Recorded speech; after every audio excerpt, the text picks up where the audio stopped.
The morning light filtered through the lace curtains as Aisha poured tea into delicate china cups. She was trying to fit in, to impress, to please. Her hands trembled slightly with each movement, not because the task was hard, but because Amy sat silently in the corner again, her eyes scanning but never meeting hers. "Give her tea first," whispered her sister-in-law, nudging Aisha with a polite smile that didn't quite reach her eyes. Aisha walked slowly toward Amy and placed the cup in front of her. "No thank you." No nod. Just that same quiet, unreadable stare. Later that afternoon, while helping in the kitchen, one of the neighborhood aunties leaned in and said with a half-smile, "She's a difficult woman, your sauce. Doesn't talk much, but don't be fooled. She sees everything. Be very careful." Another murmured, "She ruined her elder daughter-in-law's life. Never said a harsh word, but made her feel worthless. It's her silence that stings." Aisha forced a weak laugh, pretending not to be affected. But inside, her heart began to race. Was this silence dangerous? That night, as she lay beside her husband, she wanted to ask, "Why doesn't your mother talk to me?" But the fear of sounding ungrateful held her back. Instead, she stared at the ceiling and let the whispers echo in her head. "She doesn't like you. She's watching your every move. Be careful." From that day on, Aisha's smile became more careful, her steps more measured. And though Amy hadn't spoken a single word to hurt her, Aisha began shrinking beneath the weight of silence wrapped in suspicion. The wedding was over. The laughter, music, and scent of roses still lingered in her hair as she stepped into the house that was now her home. Clutching the corner of her red bridal shawl, Aisha looked around nervously. She had rehearsed this moment in her mind countless times, how her mother-in-law would smile, embrace her, perhaps even shed a tear of joy. But none of that happened. Standing at the far end of the hallway, her mother-in-law, Amy, watched silently. No words, no smile, just a firm face and unreadable eyes. Aisha's heart skipped. She lowered her gaze out of respect and in fear. Maybe she's tired, she thought. Maybe she's shy too. But with every passing moment, that hopeful voice inside her began to fade. "Come," her husband said softly, guiding her into the living room. The rest of the family welcomed her warmly. Sisters-in-law chattered and teased, but Amy remained in the background, like a shadow that watched but never moved. That night, as Aisha sat alone in the room decorated with rose petals and fairy lights, she kept replaying the coldness in Amy's eyes. There had been no hostility, just emptiness. And somehow, that emptiness hurt more. She wiped a silent tear, telling herself, "Maybe tomorrow, she'll speak. Maybe tomorrow, she'll smile." But deep down, she feared, what if silence was all there ever would be? Days turned into weeks, and the silence remained unbroken. Amy's quiet presence filled every corner of the house. She never shouted, never scolded, never even questioned, but Aisha felt as if every breath she took was being measured, every mistake magnified under the weight of a gaze that never softened. A spoon clattering too loudly on the plate, a stain on the dupatta, forgetting to switch off the kitchen light. None of it was addressed. But each time, Amy would glance at her and then look away, slowly, silently. And that silence spoke louder than any words ever could. In public, the house looked picture-perfect, decorated evenings, family dinners, guests who praised the harmony. But behind closed doors, Aisha felt like an outsider in her own home. Her greetings went unanswered, her efforts unnoticed. Every attempt at conversation with Amy dissolved into thin air. One evening, Aisha made kheer, the one sweet dish she knew best. She placed a small bowl beside Amy's tea. Amy looked at it for a moment, then pushed it slightly aside. She didn't say it was bad. She didn't say anything at all. And somehow, that felt worse than rejection. In her loneliness, Aisha began withdrawing. She stopped trying to initiate conversations. She smiled less. Her vibrant laugh faded. A silent war had begun, without harsh words, without open confrontation. Just a cold, invisible wall between two women bound by family, but divided by silence. She longed for one thing, a voice. Any voice from Amy that could help her understand what she was doing wrong. But none came. And so the distance grew, until it felt like they lived in two separate worlds, under one roof, breathing the same air but sharing nothing at all. Aisha never saw it, but it happened quietly in the background, where no one was looking. The same mother-in-law who never smiled at her, who never uttered a single kind word, was also the one who saved her from countless moments of embarrassment. When Aisha accidentally added salt instead of sugar to the tea one afternoon, it was Amy who swiftly changed the tray before it reached the drawing room.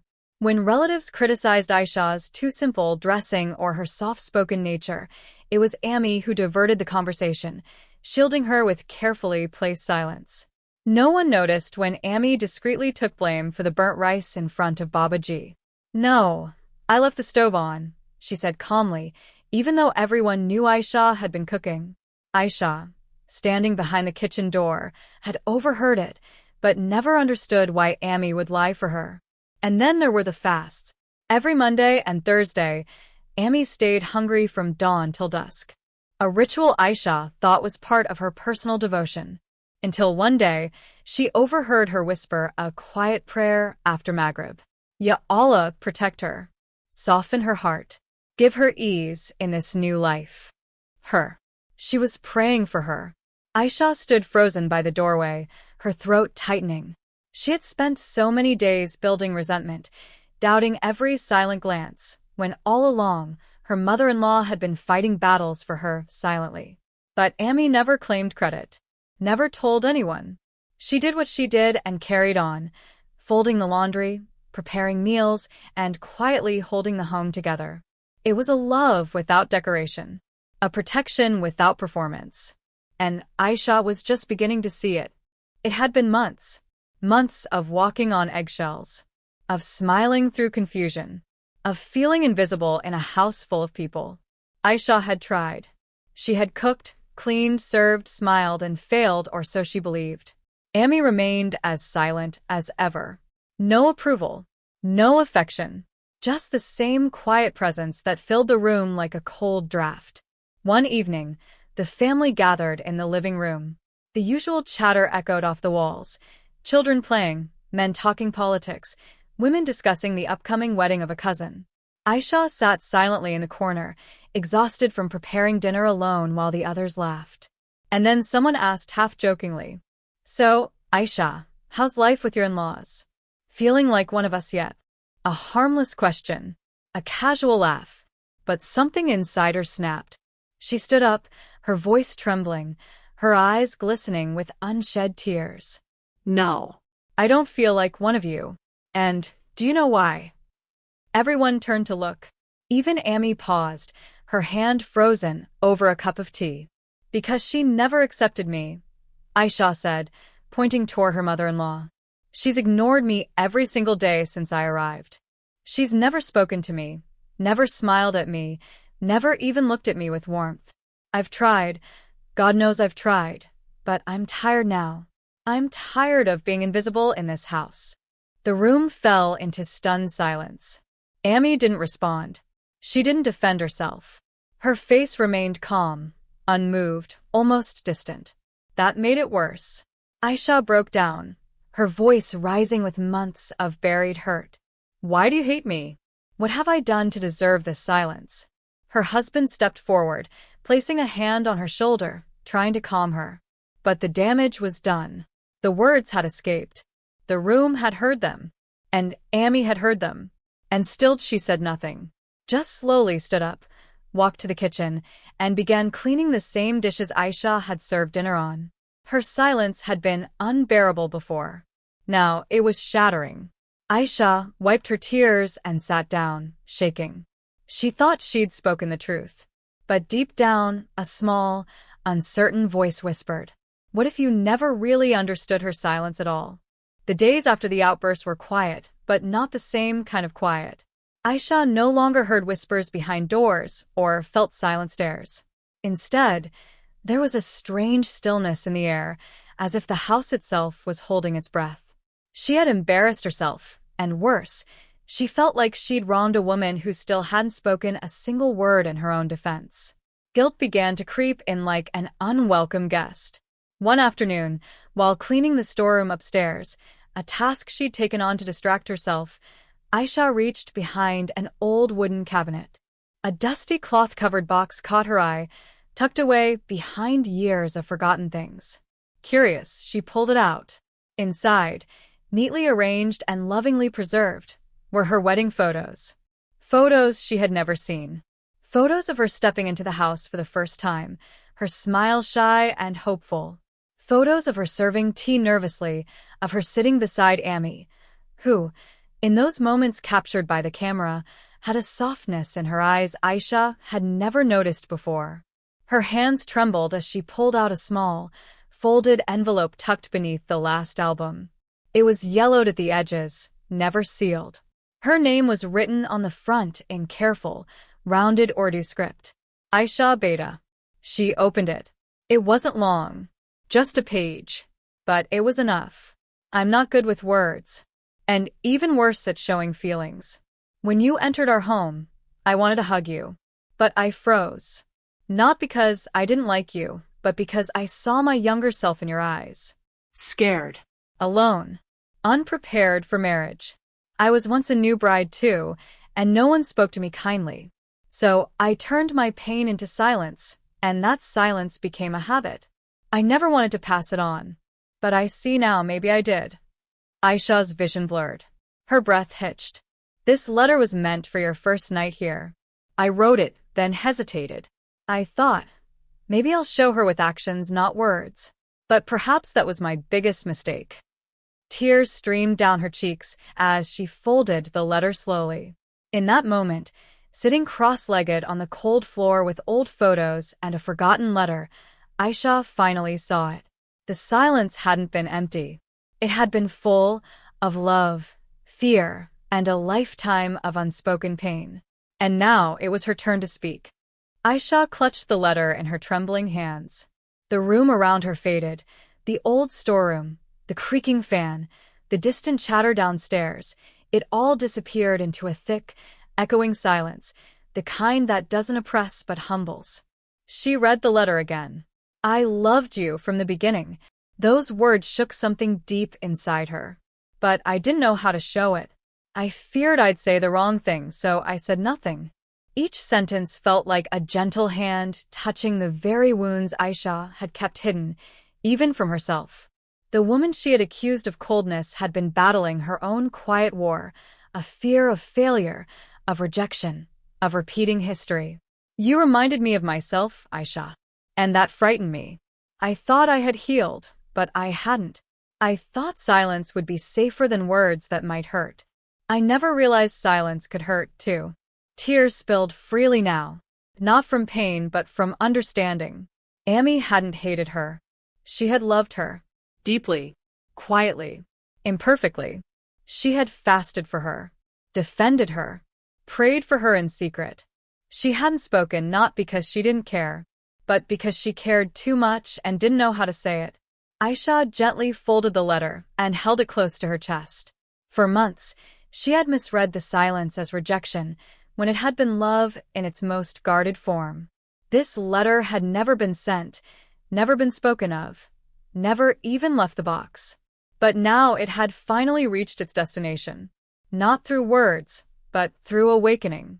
That evening, as the sun dipped behind the trees and golden light spilled through the windows, Aisha stood outside Amy's room, letter in hand, heart pounding.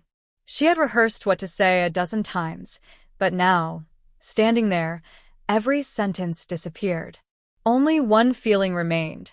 She needed to see her.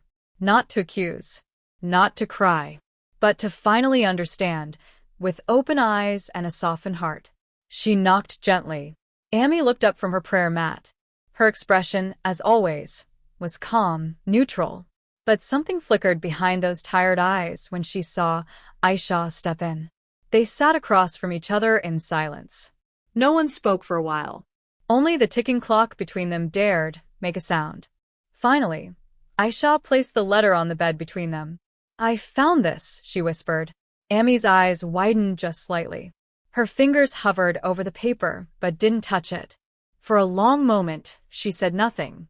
Then, in a voice soft and almost trembling, she finally spoke. "I never meant to hurt you." Aisha's eyes welled up again. Not because of the words themselves, but because she had waited so long to hear anything at all. Amy took a deep breath and continued, her voice cracking under the weight of memories she had never shared. "Silence is how I survive, Beta. I've lost people, said things I couldn't take back, and after a while, I learned it was safer to say nothing. But I see now, my silence became your pain. And I'm sorry." Aisha reached forward and gently placed her hand on Amy's. There were no accusations, no explanations needed. Just two women, one young, one older, finally meeting each other without the noise of assumption. "I thought you didn't care," Aisha said softly. "I thought I was alone." Amy squeezed her hand. "You never were." In that quiet room, where words had once been absent, something beautiful happened. They spoke. They listened. They healed. In the days that followed their quiet conversation, something shifted, not just between Aisha and Amy, but in the atmosphere of the whole house. There was a new softness in Amy's eyes and a new understanding in Aisha's. The silence still lingered between them at times, but now it felt different. Lighter. No longer filled with assumptions or doubt. One evening, during a small family gathering, someone brought up an old family photo hanging in the hallway, one that Aisha had passed by 100 times without noticing much. It was a black and white picture. A couple younger by decades, Amy and her husband. And beside them, a baby. Aisha looked at the photo and quietly asked, "Who is that child?" Everyone paused. The room fell into a hush until Baba Ji, Amy's husband, spoke, his voice steady but sad. "That was our first son. His name was Saad. He passed away when he was just 5. A wave of silence rippled through the room. Aisha turned slowly to look at Amy, who sat still, eyes lowered, hands quietly twisting the corner of her dupatta. It was the first time Aisha noticed how that photo had no dust.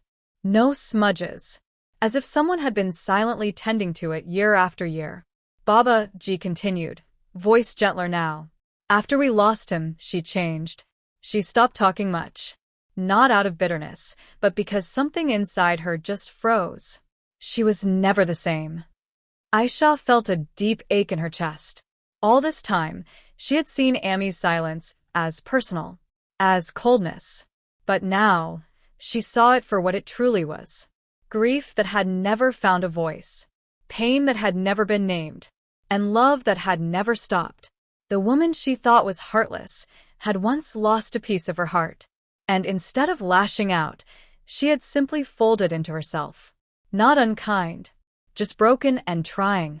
Aisha reached over and gently placed her hand over Amy's. Amy didn't speak. She didn't need to.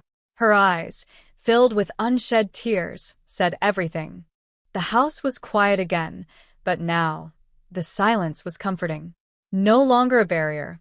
No longer misunderstood. Aisha stood by the window, watching Amy water the small garden in the courtyard.